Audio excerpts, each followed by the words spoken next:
This is a story of ex-New Orleans kingpin Glenn Metz, born in 1955 or 1956 in New Orleans, Louisiana.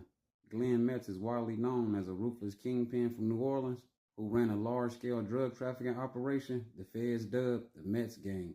The feds say Glenn Metz is one of the most dangerous kingpins to ever walk the streets of New Orleans.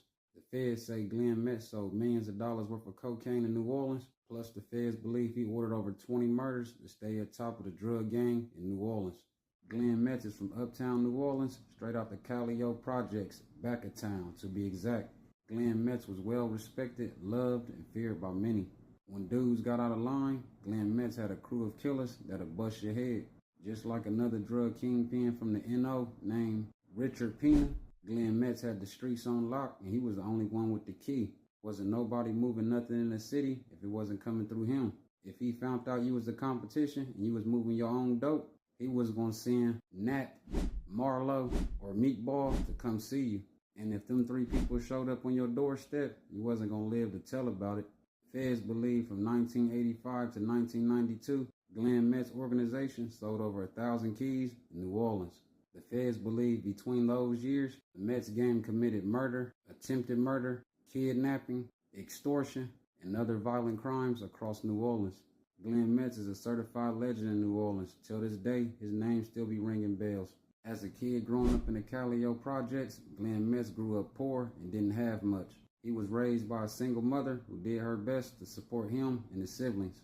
Since Glenn Metz didn't have much growing up as a kid, he would eventually turn to the streets in order for him to survive.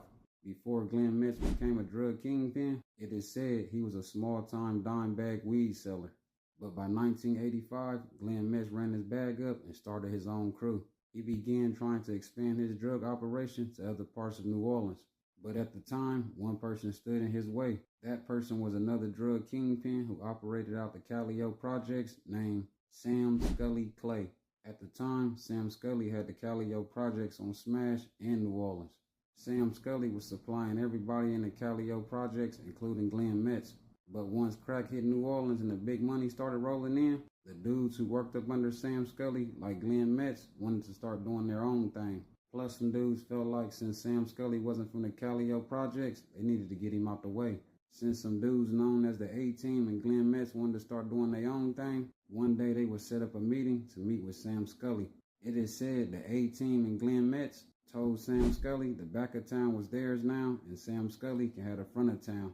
According to Nat, for a while things was going good since the A-Team was still being supplied by Sam Scully.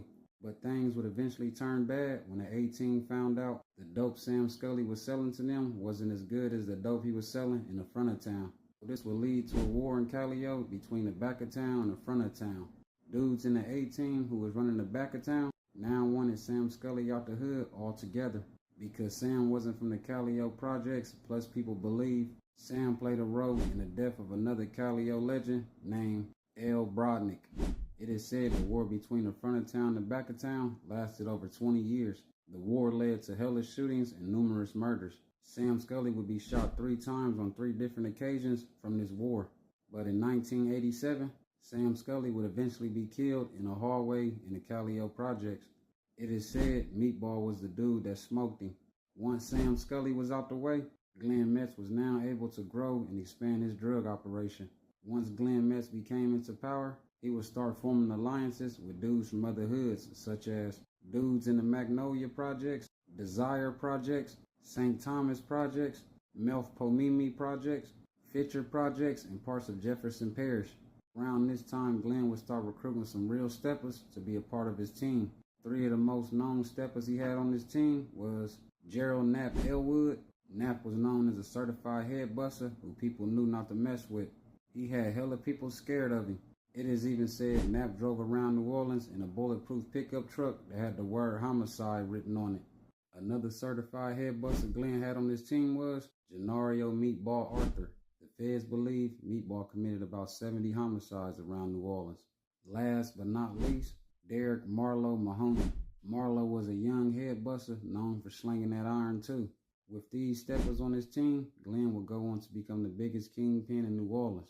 It is said when Glenn had problems with dudes in New Orleans, if his hitman seen you and didn't kill you, they would use U-Haul trucks to kidnap the dudes and hold them for ransom. If the person was able to pay, they would be let go, but if they couldn't pay, they would be killed. The dudes they was kidnapping was drug dealers who was Glenn's competition. Glenn Metz and his organization became so big, he had corrupt cops on his payroll, making sure his drugs made it back from Houston, Texas to New Orleans. Around 1990, Glenn Metz's downfall would start. In 1990, the feds would link Glenn Metz's organization to the Earhart Expressway ambush. The Earhart Expressway ambush left 3 people dead and 2 other people wounded. The feds believed Glenn's enforcer, Meatball, was the one who did the shooting. The feds believed Meatball seen the dudes on the highway and started shooting an AK-47 at them. That same year in 1990, the feds also believed Meatball shot a government witness in his legs outside of an apartment complex. The feds say Meatball did this to make an example out the dude for anybody willing to testify against the Metz organization. During the feds' investigation, they will get a video of Glenn Metz and members of his organization shooting guns on the roof in the Callio projects on New Year's. In 1992, Glenn, his wife Danielle, and other members of his organization was indicted by the feds. Glenn was eventually found guilty and sentenced to 3 life terms plus 70 years in federal prison. His wife Danielle got the same sentence as him, but in 2016, she got pardoned by Obama. Knapp got sentenced to 3 life terms plus 30 years. Meatball got sentenced to life in federal prison also. Glenn Metz is currently doing his time at FCI Butner Medium 2 in North Carolina.